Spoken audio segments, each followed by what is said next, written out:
Hello LinkedIn, comment ça va? Comment ça va? Ça faisait longtemps qu'on s'était pas vu en live. Je regardais un peu l'autre jour là, je calculais ça et ça fait une petite éternité en effet.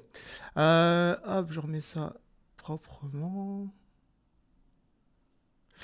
Alors, est-ce que vous m'entendez bien? Est-ce que tout le monde est là? Je vois un message passer de la part de Guillaume qui me demande si, déjà bonjour Guillaume, est-ce qu'il y aura une possibilité de le voir en replay? On va essayer de mettre ça en place, Guillaume. On va mettre ça en place pour que vous puissiez avoir le replay, donc pas de souci là-dessus. Dites-moi dans les commentaires si vous m'entendez bien, si tout le monde est bien présent et prêt pour ce webinaire sur tout simplement sur le modeleur graphique avec QGIS. Je vois des petits pouces bleus.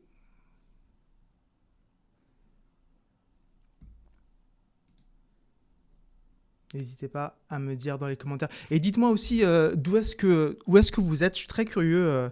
Je sais qu'on a du monde d'un peu partout en France et même d'ailleurs. Et je serais très curieux de savoir d'où est-ce que vous nous venez. Merci pour vos messages. Ça y est, je commence à voir, il y a un petit décalage. Merci Sylvie, son image ok. Parfait. Bonjour Muriel, bonjour Mamadi, bonjour Sylvestre, bonjour Benoît, bonjour Adam, bonjour Philémon. Vous me recevez, et ben c'est magnifique. C'est magnifique, on va pouvoir du coup commencer sans plus attendre. Vous savez que j'aime bien aller droit à l'essentiel et ne pas perdre de temps. Du coup, c'est ce qu'on va faire. C'est ma promesse. Hop, je partage mon écran. Normalement, vous devriez voir mon écran avec QGIS et la petite présentation. Et on a Sylvie du côté de la Creuse, Claire-Line du côté de Lyon. Bonjour Samantha, vous m'entendez? Super, parfait. Ouais, pour le replay, je vous dirai tout ça. Du côté de la Normandie, très bien. Donc on a Creuse, Lyon, Normandie. On a le Burkina Faso. Super, bonjour Samuel. Bonjour de Toulouse. Bonjour Amira. Bonjour Moussa. On a Adam aussi de Nîmes. Bonjour. On a Moubarak du Bénin. On a Adrien du côté de Bordeaux. Ça va, ça représente un peu partout. Il y a du géomaticien un peu partout, c'est bon ça. Donc ce que je vous propose aujourd'hui, Samuel de Lille, Sylvestre de Paris, ah enfin Paris, il y avait une minorité de Parisiens là, c'est étonnant. Loris de Rouen. Ce que je vous propose donc dans ce webinaire, on va aller droit à l'essentiel les amis, je ne vais pas vous faire perdre votre temps. Je vais vous montrer très concrètement un processus que l'on ferait donc dans QGIS. Je vais prendre le temps de vous expliquer un peu la logique de l'exercice que l'on va d'abord faire, que je vais expliquer manuellement et après que l'on va directement faire dans le modeleur graphique. Donc je vais faire ça en live avec vous, je vais vous expliquer tout ce que je fais. On va prendre le temps, contrairement aux vidéos que j'ai l'habitude de faire où vous savez je vais droit à l'essentiel et je vous montre dans un format assez court. Là, l'avantage, le fait d'être en live, c'est que vous allez pouvoir me poser vos questions, je vais pouvoir répondre et ensemble, comme ça, on pourra aller au bout. Et en plus, le fait d'être en live, ça rajoute un peu de suspense parce que faire un modèle d'automatisation en live, c'est aussi prendre le risque de se planter. Et ça, je sais que ça rajoutera un peu de suspense. Est-ce que le modèle va marcher du premier coup? On va voir, on va faire le maximum pour en tout cas. Et hello aux autres qui nous rejoignent. Franck, hello Jean-Kelly, hello Exaucé, hello Jaurès, d'Orléans représente. Hello représente le Tchad aussi, le Sénégal. Salut tout le monde. Cool. Eh bien écoutez, vous approchez, on est une quarantaine. C'est plutôt pas mal, donc on va commencer comme je disais sans plus attendre. Et donc le petit exercice que je vous propose, vous l'avez à l'écran. Sur la métropole d'Aix-Marseille-Provence, on va essayer de sortir les zones du PLU, plan local d'urbanisme interco, à moins de 800 mètres d'une gare SNCF, qui ne sont pas dans les zones humides, et connaître leur superficie. Ça, c'est la problématique, c'est le besoin. L'idée, c'est que cette tâche, là, on va le faire sur la métropole, on va créer un modèle pour pouvoir faire cette tâche automatiquement. En un seul clic, tout cet exercice-là va être fait. Et la vraie valeur ajoutée de cette méthode, c'est que si demain, vous devez refaire la même analyse mais cette fois-ci sur une autre zone géographique, eh bien vous pourrez reprendre le modèle, charger un nouveau PLU par exemple, des nouvelles zones humides, et relancer le même modèle ailleurs en un seul clic. Donc en fait, le temps que l'on passe à faire ce modèle-là, c'est de l'investissement, il est fait une seule fois, et ensuite on peut le reproduire autant de fois qu'on veut. L'exemple choisi, ça va parler à certains qui font de l'aménagement ou de l'environnement. Sachez que voilà, là, c'est la thématique qu'on a choisie, mais évidemment, le modeleur graphique vous permet d'automatiser tout ce que vous faites dans votre quotidien. Et il faut se projeter et se dire, tiens, ok, là, on le fait sur telle donnée. Moi, je traite plus ce type de données. Voilà, vous avez compris, l'idée, c'est la méthode, l'outil. Après, vos données, vos sujets, évidemment, que vous adaptez. Pour ce faire, je suis parti aller chercher un peu de données. Je suis allé sur Datasud pour avoir les inventaires officiels des zones humides et Provence-Alpes-Côte d'Azur. Vous voyez le petit link, le petit lien, tout simplement parce que je vais vous donner la présentation que vous avez à l'écran, je vais vous le mettre dans le chat. Et vous allez pouvoir cliquer sur les liens et télécharger les données pour pouvoir refaire tout simplement l'exercice. Donc vous aurez toutes les données et vous pourrez tout refaire. Je ne vous mets pas le lien maintenant volontairement parce que le problème c'est que je vous connais, je vais vous mettre le lien, vous essayez de télécharger en même temps que je parle, et puis vous allez essayer de me rattraper et de faire en même temps, et puis en voulant faire en même temps, vous allez rater le train, et après vous allez décaler, et ça sera contre-productif. L'idée c'est là de regarder, de suivre, de comprendre, de poser vos questions, et une fois que vous avez compris, derrière, dans un second temps, vous prenez le temps de récupérer les données, de le faire à votre tour, et ça va bien se passer. Donc ça, c'est les premières données, les inventaires officiels des zones humides de Provence-Alpes-Côte d'Azur. Deuxième jeu de données, je suis allé sur le géoportail d'urbanisme, je nous ai récupéré le PLUI donc, de Marseille-Provence, Marseille-Aix. Et enfin, le site de la SNCF pour les gares, tout simplement, la liste des gares. J'ai pris du shapefile à chaque fois. Voilà, on a fait au plus simple.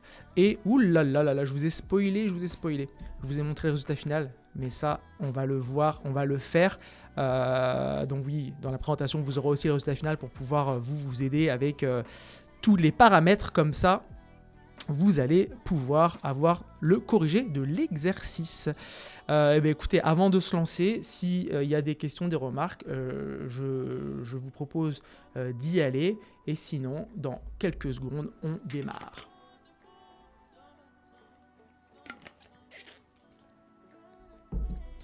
Donc, j'ai ma data, mes données affichées avec un petit fond de carte OSM. C'est juste pour faire joli, clairement. Ici, c'est pour habiller, pour savoir où est-ce que l'on est. Mon PLUI, donc, hop, le petit clic droit, zoomer sur la couche, et on zone sur notre zone d'étude, avec une petite catégorisation. Je vais désafficher l'OSM pour que l'on puisse mieux réaliser un peu la donnée qu'on a sous le coude. Donc là, vous voyez, catégorisé avec les différents types de zones. Ensuite, on a l'inventaire des zones humides qui s'affiche ici. Donc là, si je dézoome un peu, vous voyez qu'on est sur la région PACA, tout simplement. Et ensuite, les gares. Et les gares, par contre, c'est sur toute la France métropolitaine. Donc voilà nos jeux de données. Je ne vous montre pas les tables attributaires. Ça n'a pas forcément d'importance pour cet exercice-là, les données attributaires. Là, on va vraiment être sur du géotraitement. Donc l'idée, c'est comment est-ce que l'on ferait, nous, pour pouvoir réaliser l'exercice. Donc je vais remettre ici la consigne. Sortir les zones du PLUI à moins de 800 mètres d'une gare SNCF. Bon, ça, je pense que... Alors, allez-y dans le chat si vous avez la réponse. Je vous lis. Mais voilà, c'est assez facile, entre guillemets. Hein. Sortir une zone, dès qu'on a des distances, on pense évidemment à l'outil tampon. Vous l'avez. N'étant pas en zone humide, et bien là, du coup, on devine qu'on va devoir faire... On va devoir faire quoi? Allez-y dans le chat.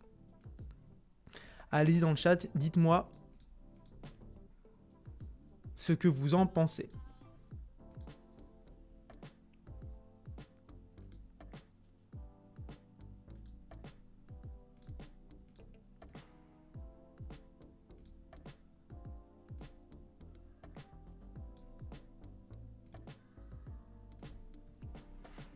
Ouais, tampon du 100 mètres, c'est bon pour Benoît, bien joué. Ouais, donc ça c'est bon, vous l'avez. Et donc après, eh bien forcément, une petite intersection. tout simplement.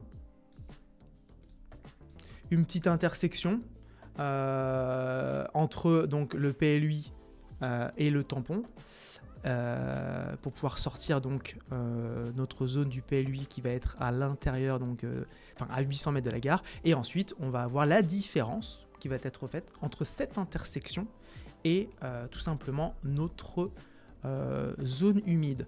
Donc là, ce qu'on pourrait le faire, c'est déjà le faire manuellement. Alors peut-être pas tout, mais au moins la première étape. Hein. Bon, pour ceux qui découvrent, ça sera l'occasion. Donc dans le menu vecteur, outils de géotraitement, tampon, hop, donc là, si je fais un tampon sur les gares de 800 mètres, j'exécute. Voilà, donc là, on a un tampon de 800 mètres sur les gares.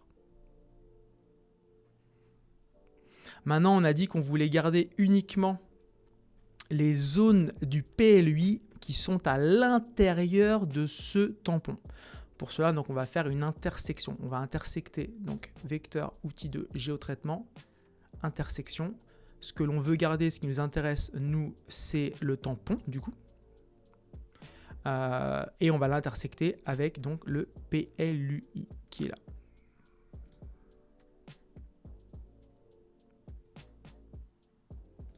Oups, voilà. Donc là, vous voyez, j'ai l'intersection. Maintenant, j'ai uniquement les zones du PLUI qui sont dans les 800 mètres. Si je désaffiche le PLUI, vous voyez qu'on est bon.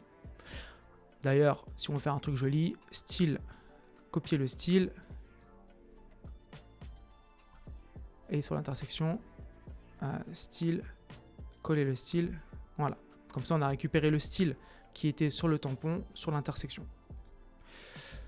Et ensuite, comment on fait donc pour retirer, nous on veut pas de zone humide, donc on veut retirer l'inventaire, et ben c'est tout simplement donc dans le menu vecteur, géotraitement, et donc là on peut faire une différence par exemple.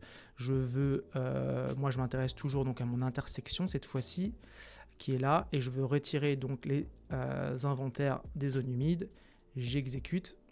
D'ailleurs on a la réponse, on a le résultat qui s'affiche à l'écran en vert là, donc on a bien nos zones moins de zone humide. Là, je me dis tout d'un coup que le style que j'ai fait, j'aurais peut-être dû attendre pour le faire sur ça, mais bon, c'est pas très important. Voilà, donc là, finalement, on est au résultat. Et après, si on veut aller un peu plus loin, et si ce que l'on veut, ce sont des superficies, eh bien, je peux tout à fait aller chercher la calculatrice de champ pour calculer les superficies. Il y avait dans les propositions, il y avait de la sélection par localisation. Recherche par localisation, intersect. Ouais, on aura disjoint. Ouais. Il y a plusieurs façons d'y arriver. Là, on est sur ce que je propose moi ici, c'était l'intersection qui marche plutôt bien, mais on aura pu faire ça différemment en plusieurs étapes. Bon, les superficies, vous connaissez, hein. Oups, j'ai quitté. Non, si, c'est bon. Hop. Les superficies, vous connaissez, mais je vous montre quand même pour ceux qui ne connaissent pas. Ouvrir la table d'attributs. Donc, quoi qu'il arrive, hein, même si là, il y avait eu un champ superficie, il aurait fallu le recalculer, hein, puisque maintenant, notre couche différence, c'est une nouvelle donnée avec donc une nouvelle superficie à calculer. Je passe en mode édition, je vais dans la calculatrice de champ, je crée un nouveau champ que je vais appeler par exemple superficie. C'est un nombre réel. Je vais laisser une longueur de 10. La précision, c'est le nombre de chiffres après la virgule. 2, ça sera très bien. Et la formule pour calculer la superficie, vous connaissez tous, $area. Je vais diviser par 10 000 pour que ça soit en hectares. Comme ça, on évitera d'avoir des trop grandes valeurs. J'ai un aperçu ici qui est cohérent. Je valide. Et j'ai une nouvelle colonne qui s'est ajoutée ici, superficie, avec donc mes superficies. Voilà. Et si je classe, hop, j'ai ma plus grande superficie qui est donc celle-ci. Ok, donc ça, c'est mon zonage du PLU qui est à moins de 800 mètres d'une gare et qui exclut les zones humides. Voilà. Donc ça, c'est la solution de l'exercice. Donc vous avez vu 3-4 étapes, ça m'a pris 5 minutes, on va dire 5-10 minutes. Si on prend le temps à chaque fois de vérifier, de s'assurer qu'on n'a pas fait de bêtises, d'ouvrir la table attributaire, de voir que tout est cohérent, on va dire en gros 10 minutes. L'idée maintenant, c'est de l'automatiser pour que ça se fasse en quelques secondes. Donc on va supprimer toutes ces solutions. Hop, supprimer tout ça. Hop. Et on repart de 0. On repart de 0 et cette fois-ci, on va aller dans le menu traitement modeleur graphique et on va créer un modèle. Et c'est là que je vais vous présenter donc cet outil et comment recréer finalement ce que l'on vient de créer. Avant, est-ce qu'il y a des questions? Est-ce qu'il y a des remarques? Avant d'aller plus loin, n'hésitez pas. On est ensemble, on est en petit groupe. C'est le moment justement de profiter. Si vous avez des questions, je suis là pour ça.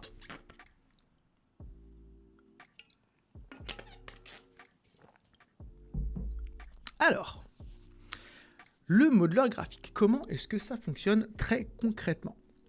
Vous allez paramétrer le modeleur graphique en y mettant des entrées. Des entrées, ce sont des informations ou des données que vous allez intégrer dans votre modèle. Donc nous, nos entrées, c'est ce dont QGIS, le modèle, a besoin pour pouvoir fonctionner. Pour pouvoir fonctionner, on a besoin de données, et ces données-là, vous les avez à l'écran, ce sont les gares, les inventaires zones humides et le PLU. Ce sont les 3 données dont on a besoin pour pouvoir faire cet exercice. Donc, on va aller... Alors, ces 3 données-là, ce sont des données vectorielles, donc on va aller chercher une couche de vecteurs ici.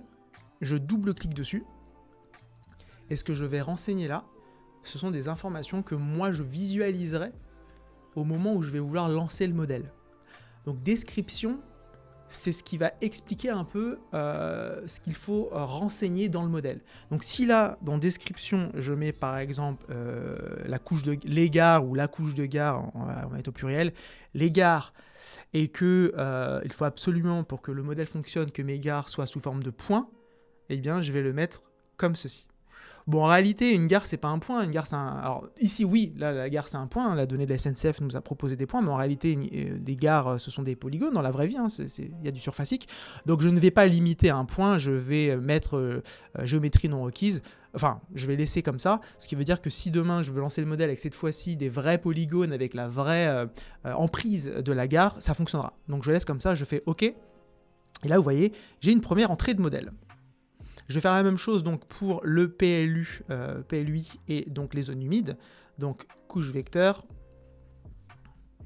Dans l'ordre, on va mettre PLUI, PLU. Je mets PLUI. Alors par contre, le PLU, c'est forcément du polygone. On va pas partir à l'aventure ici. Obligatoire, oui, pour faire tourner le modèle. Et enfin, la dernière couche, c'est donc les zones humides. Les zones humides, c'est également du polygone. Donc vous voyez, hein, c'est pas obligatoire, hein, je répète, le type de géométrie, c'est pour pouvoir vous cadrer un peu l'utilisateur qui utilisera le modèle. Le fait de limiter et d'obliger à mettre un PLUI et des zones humides en polygone, ça évite l'erreur. Des fois, si on va un peu vite et qu'on inverse et qu'on aurait mis les gares à la place du PLU, comme les gares c'est des points, bah, ça apparaîtra même pas dans les propositions. Voilà, donc là, on a déjà, dans un premier temps, nos entrées. Il n'y a pas de question, vous êtes sage. Ensuite, on va aller sur l'onglet Algorithmes. L'onglet Algorithmes, ce sont, ça reprend un peu tous les outils qui existent dans QGIS, que ce soit les géotraitements, les outils également issus de GDAL, de GRASS. Vous pouvez pratiquement tout retrouver ici. C'est ici qu'on va aller chercher, nous, toutes les différentes étapes que l'on a fait.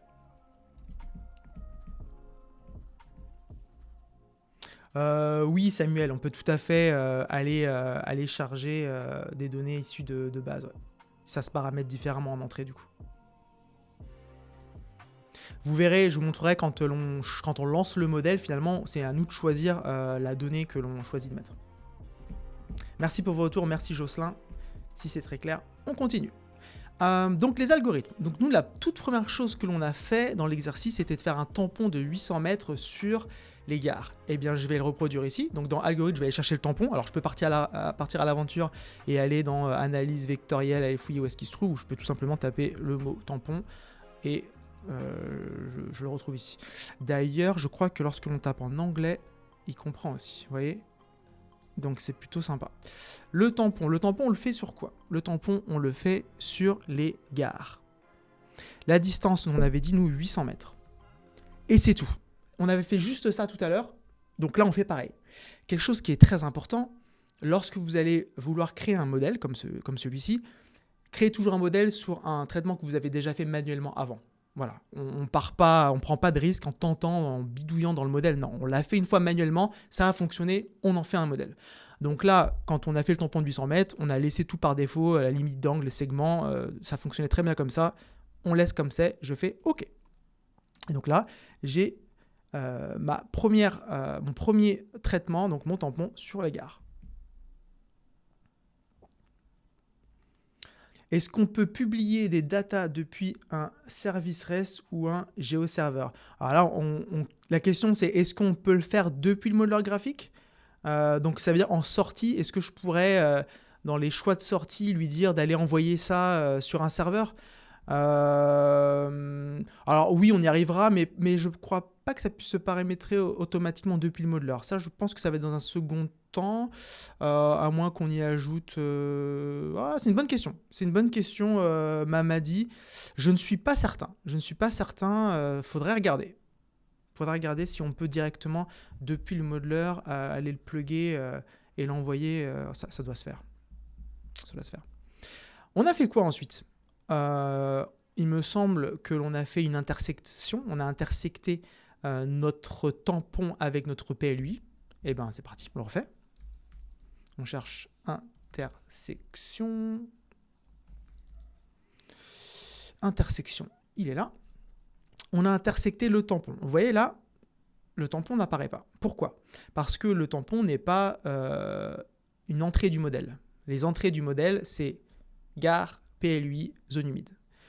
Mon tampon, il est issu d'un algorithme. C'est une sortie d'algorithme. Donc là, je clique sur sortie d'algorithme et là, je retrouve mon tampon. OK?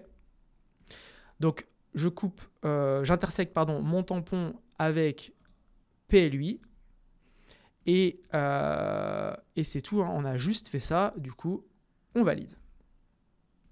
Et là, vous voyez le petit schéma qui se dessine. On a intersecté notre tampon avec le PLUI. Et enfin, quelle était la dernière étape? On avait fait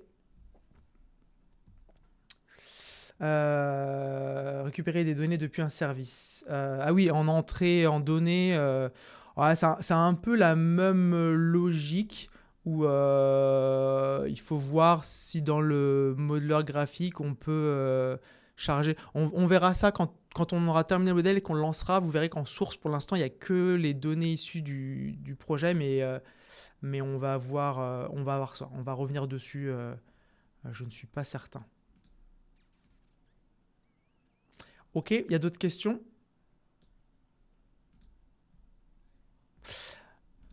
Donc, on a fait quoi?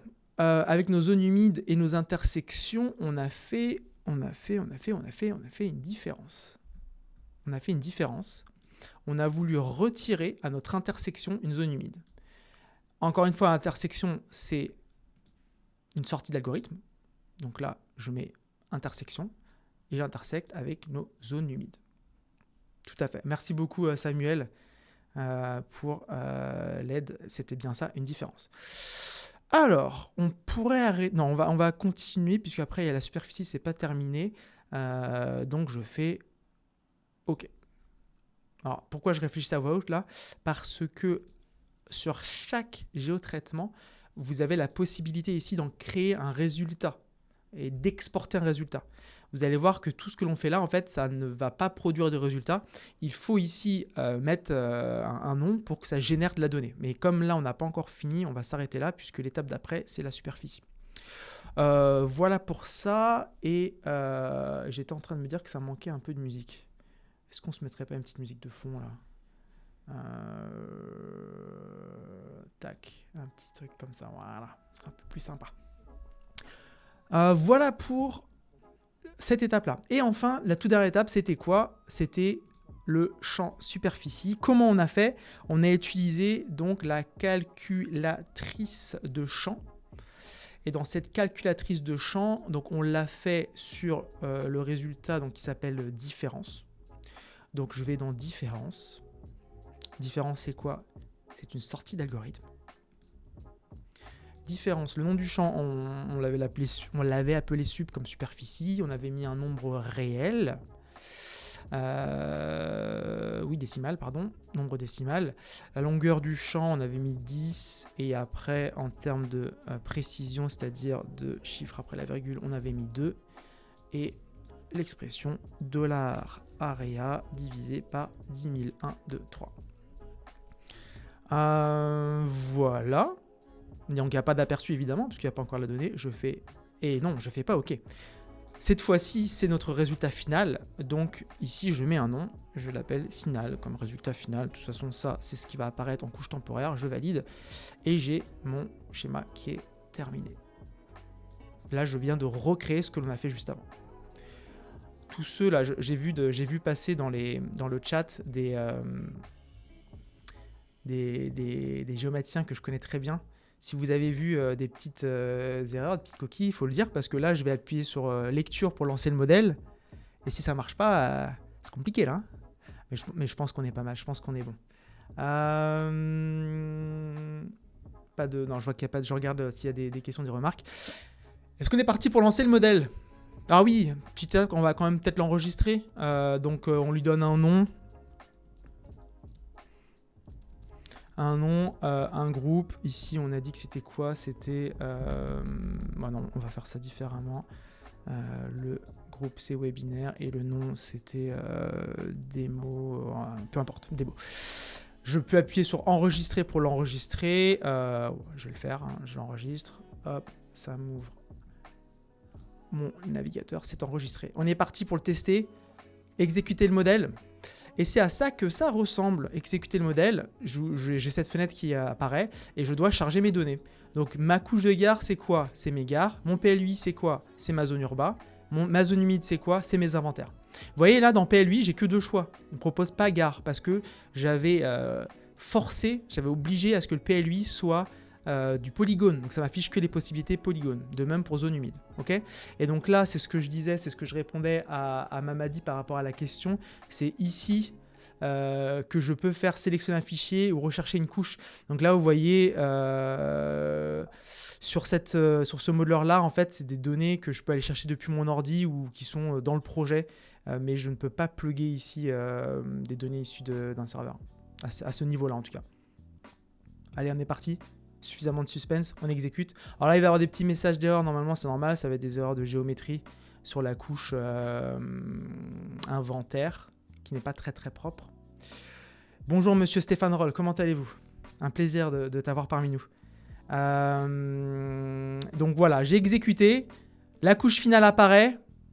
C'est le verdict. On va toujours vérifier hein, pour voir si c'est bon. À première vue, ça n'a pas l'air... Ça n'a pas l'air déconnant. On va avoir dans la table attributaire, si on a bien le champ superficie, il est là. Et on a le même résultat que tout à l'heure. Et on a bien cette même zone. Voilà. Nous venons de réussir notre modeleur qui a refait exactement l'exercice que l'on a fait juste avant. Ouais. On va lui mettre du style, comme on a fait tout à l'heure. Hein. Style, copier le style, toutes les catégories. Style, coller le style, toutes les catégories. Voilà. Hop. Maintenant, c'est stylisé. Voilà notre résultat final. Vous voyez le style. J'aurais tout à fait pu l'exporter, en faire un fichier QML, SLD. Et ici... dans mon modèle, aller rajouter un fichier de style, symbologie plutôt, je mets style mais c'est symbologie. Oups. Non, c'est style. J'aurais tout à fait pu rajouter dans mon modèle le style et venir charger ici à la fin du résultat le QML pour que lorsque le résultat est généré, que j'ai directement déjà le style qui s'applique, ce qui est d'ailleurs recommandé. Hein. Quand je dis style, c'est pas que les couleurs, c'est aussi les étiquettes. Oui, là, il n'y a pas d'étiquette. On aurait pu imaginer avoir les étiquettes avec le type de zone, par exemple. Et ça aurait été sympa, au résultat final, de directement avoir en étiquette la superficie, le type de zone, enfin toutes les infos qui nous intéressent. Mais en tout cas, hop, si je désaffiche, voilà, vous voyez qu'on a bien le résultat qui a fonctionné. Du coup, Fabien, est-il possible... D'ailleurs, bonjour Fabien, plaisir de t'avoir avec nous. Est-ce qu'il est possible de copier le style en utilisant le modeler graphique? Du coup, je pense que j'ai répondu à la question. Ouais, on peut tout à fait récupérer le style et l'intégrer dans le modeler pour que le modeler prenne un style et génère directement la donnée. Tout à fait. Est-il possible d'additionner les zones intersectées par type? Additionner. Oui, non, alors oui, est-ce qu'il est possible de regrouper les zones par type tout à fait avec le géotraitement regroupé? Oui. Pas de souci pour ceux qui nous rejoignent à l'instant. Bon, du coup, vous arrivez un peu au moment où on a réussi à faire tourner le modèle. Je vais remettre le modèle à l'écran quand même. Si je le retrouve... Où est-ce que je l'ai mis, mon modèle? Il est passé derrière. On va passer par là. Non. On va passer par traitement, boîte à outils. Vous voyez que dans boîte à outils, vous avez vos modèles. Et là, vous voyez le webinaire, démo. Si vous faites un clic droit, Si vous faites un clic droit, vous pouvez faire éditer le modèle et vous retrouvez l'édition. Et d'ailleurs, c'est en faisant, en double-cliquant ici que vous réouvrez à nouveau votre modèle et que vous pouvez donc aller le réutiliser. Hop, je vous remets à l'écran donc ce que nous venons de faire ensemble. Hop. Donc oui, pour répondre aussi à Jean, tout ce que vous pouvez faire en termes de géotraitement dans QGIS, vous pouvez l'automatiser dans le modeler graphique. Là, je l'ai dit en géotraitement. Il n'y a pas que, on a vu avec la calculatrice de champ que l'on peut aussi faire ça. On a vu qu'on pouvait ajouter du style. Il y a tout un tas d'autres choses qu'on peut faire, mais en tout cas, ce qui est sûr, c'est que là, ce que vous demandiez sur possibilité d'additionner, donc de regrouper, c'est tout à fait faisable. Oui. Est-ce qu'il y a des questions? On est très très bien au niveau timing. On a terminé dans les temps. Je vais vous partager, comme promis, le support qui m'a permis donc avec les données, donc vous aurez les liens, vous pourrez vous le refaire. Et mais juste avant de vous partager ce support, je vais prendre quand même les questions s'il y en a d'autres. Mais là j'ai l'impression qu'il y a moins de questions. Sachez que tout ce que l'on a vu là, on va le voir lors des différentes formations que l'on fait et que je vous propose avec notamment le Tour de France qui débarque en 2026, où je vais m'aventurer dans diverses contrées pour venir vous former justement à tous ces outils qui vont aider le géomaticien. La base, ça sera le socle, ça sera QGIS. On fera de l'automatisation, on fera du modeler graphique comme vous l'avez vu là, mais on fera surtout de l'IA, cette nouvelle techno, l'IA générative qui nous aide beaucoup, et on verra comment est-ce que ça peut aider, comment ça peut vous aider. Les dates se remplissent très vite. Donc, il y a déjà des dates complètes. Alors, c'est pas encore 100% validé, donc je communique pas encore là-dessus, mais il y a des dates qui vont disparaître ici parce qu'elles sont déjà complètes. Je m'associe à la crème de la crème. Je sollicite mon réseau pour collaborer et proposer des sessions de formation qui vont être orientées métiers avec des spécialistes de leur domaine. L'une des premières dates du côté de Bastia avec Léa qui viendra, qui est donc formatrice QGIS, et à nous deux, on vous proposera donc une formation QGIS IA qui s'annonce très intéressante. Le lendemain, on sera du côté de Nice avec Charlotte qui est spécialiste en urbain, environnement, et donc on aura cette dimension en plus. Là, ce sont les premières dates dans le calendrier, et donc là, le calendrier se boucle avec les collaborations et je vous communiquerai tout ça au fur et à mesure. Mais en tout cas, sachez que ça se remplit vite, donc n'hésitez surtout pas à vous inscrire. Pour cela, il y a mon site datando.fr, vous pouvez m'envoyer un email, vous pouvez me contacter sur LinkedIn également. N'hésitez surtout pas Merci beaucoup Jocelyn pour votre retour. Je suis très content que ça vous ait plu. Et n'hésitez pas. Voilà, si vous avez des questions, de remarques, c'est le moment. On est encore ensemble quelques minutes. Je prends vos questions avant de vous laisser ensuite passer à table.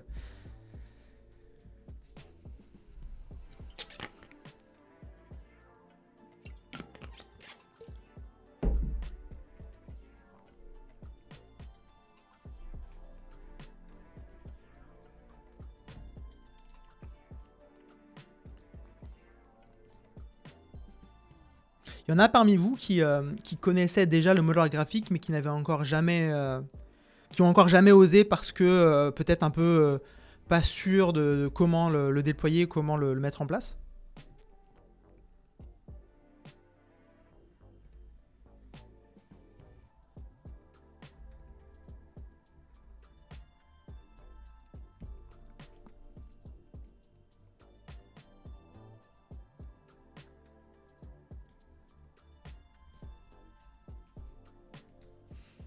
Et si, oui, vous pouvez aussi tout à fait partager les modèles, hein, évidemment.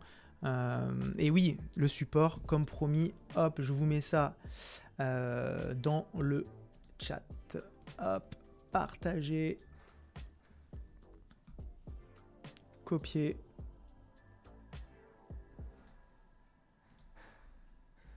Oui, tac.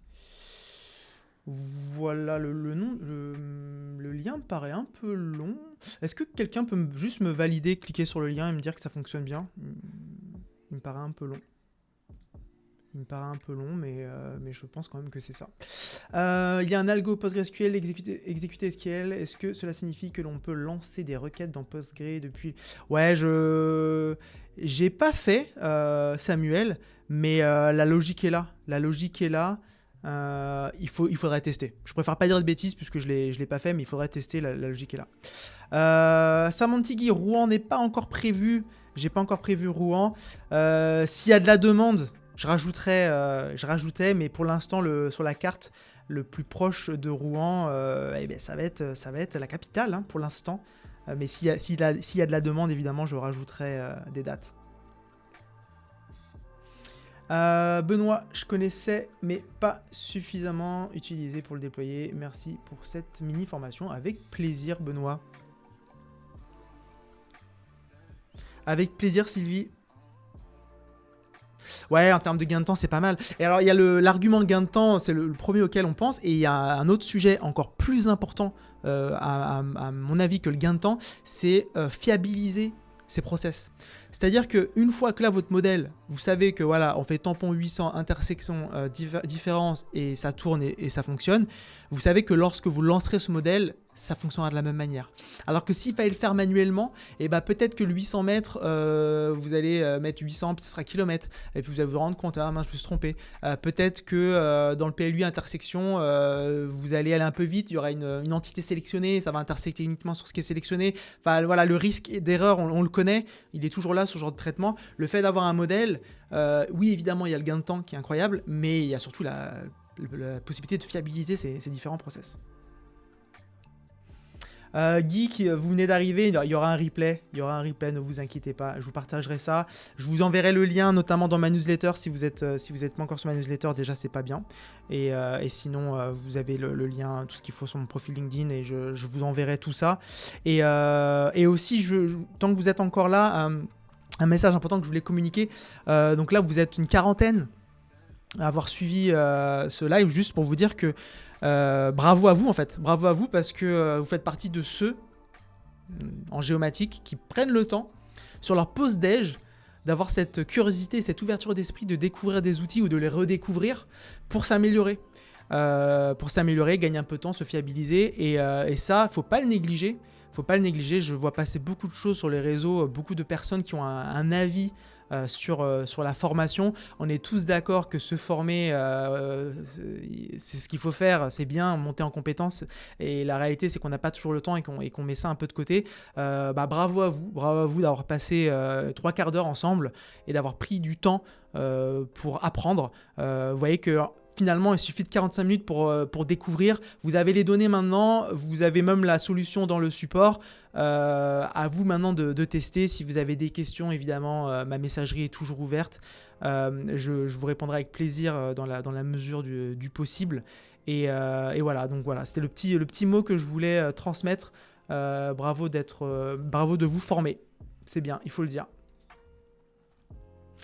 Peut-on coupler avec un traitement par l'eau ? Si je lance...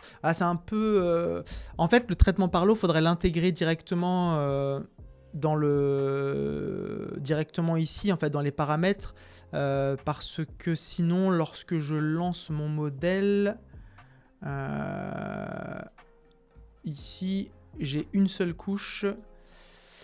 Ou sélectionner un fichier, ouais, je peux en mettre plusieurs. Ça doit exécuter comme processus de l'eau, c'est écrit, c'est sous les yeux, c'est écrit ici.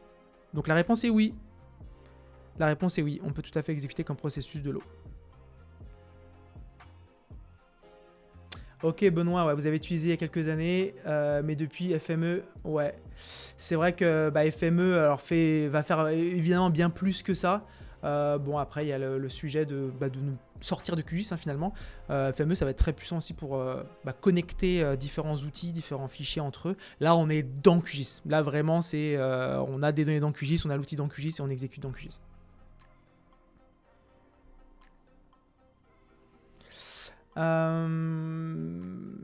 Avec plaisir Guy. Avec plaisir Jean-François.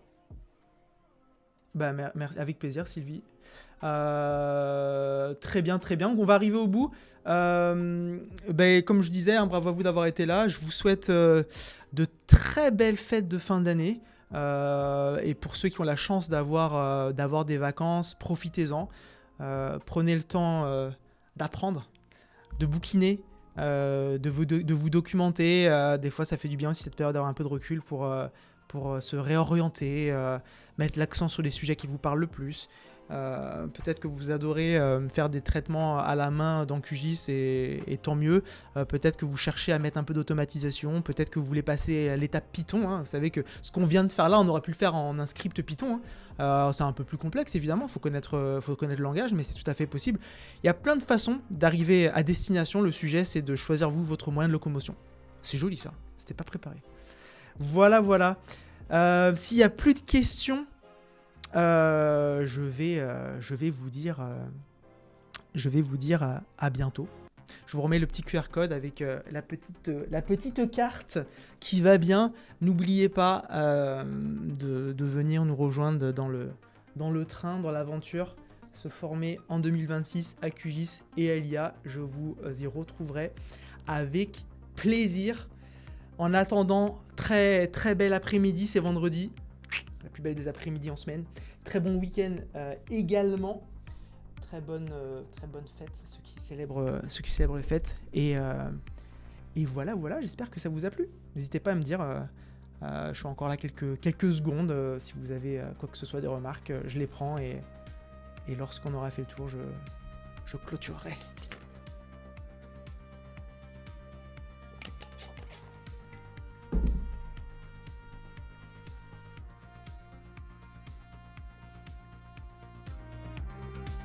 Allez, on monte la musique là. C'est vendredi, allez, on se lâche. Pour ceux qui sont en haut-parleur au bureau, je m'excuse d'avance. Le lien ne marche pas chez vous, Sylvestre. Est-ce que ça marche chez d'autres personnes que je sache? Si c'est le lien qui marche pas du tout ou pas?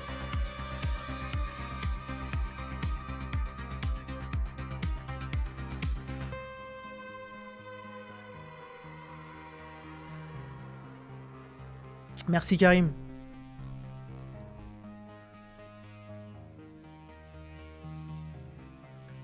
Merci Exaucé.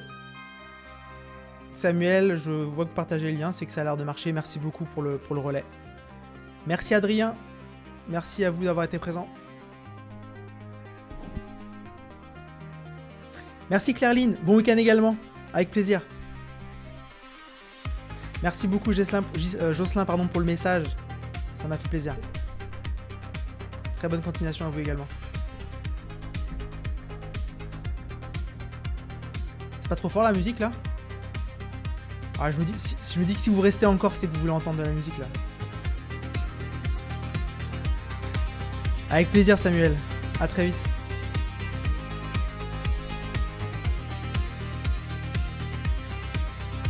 Eh ben, merci beaucoup pour le message, Muriel, ça me fait plaisir. Si ça vous motive, j'ai réussi.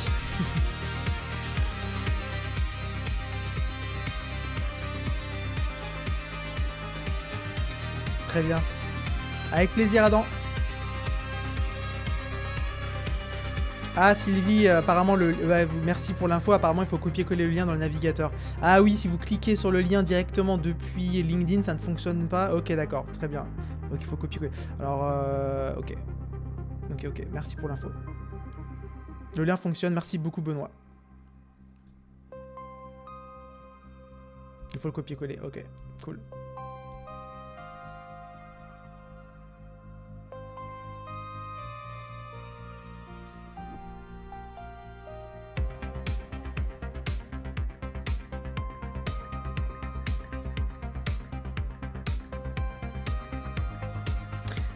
Allez, merci à tous d'avoir participé à ce live. Je vous dis à très vite. J'espère vous voir sur le Tour de France. N'hésitez pas à scanner le QR code là pour vous inscrire. Envoyez-moi des messages et à très vite. Ciao LinkedIn.